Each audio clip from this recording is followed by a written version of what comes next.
సంఘానికైనా, వ్యక్తికైనా, సంసారికైనా, నీకైనా, నాకైనా దేవుడు ఒకసారి చెప్తాడు, రెండుసార్లు చెప్తాడు. చెప్పినది లోకు తీసుకుని పర్లేదు అనుకున్నావో నీకు డెత్ డేట్ కన్ఫర్మ్ చేస్తాడు. కొన్ని ప్రసంగాలు చెప్తున్నప్పుడు ఇది నా కోసమే చెప్తున్నాడు అన్నప్పుడు తీసుకో. కొన్ని ప్రసంగాలు చెప్తున్నప్పుడు నన్నే గద్దిస్తానన్నప్పుడు తీసుకో. కొన్ని మాటలు నేరుగా నీ ముఖం మీద ఏలెట్టి మాట్లాడుతున్నప్పుడు దేవుడు ఈ వక్త ద్వారా నా ముఖం మీద ఏలి పెట్టి మాట్లాడుతున్నప్పుడు నీలో సరి చేసుకోవాలని ఉంటే ఏమన్నా ఉంటే సరి చేసుకో. ఇదేం కాకుండా పర్లేదులే అనుకున్నావో నీ గొయ్యి నువ్వే తోకుంటున్నావు. నేను మళ్ళీ చెప్తున్నా, నీ చావు నువ్వే తెచ్చుకుంటున్నావు. కొన్నిసార్లు చెప్తాడు అబద్ధాలు ఆడొద్దని చెప్తాడు, నీకు అలవాటు ఉందేమో మానే. కొన్నిసార్లు దొంగతనం వద్దని చెప్తాడు, ఆ 10 రూపాయల దగ్గర దొంగ పనులు మాట్లాడుతున్నావేమో మానే.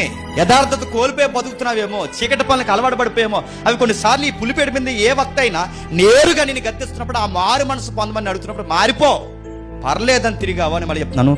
నీ పేరు మరిచిపోయేలా చేస్తాడంటే నువ్వు అక్కడ బతికావన్న సంగతి కూడా ఈ లోకం మరిచిపోయి ఎంతగా నాశనం చేస్తాడేమో.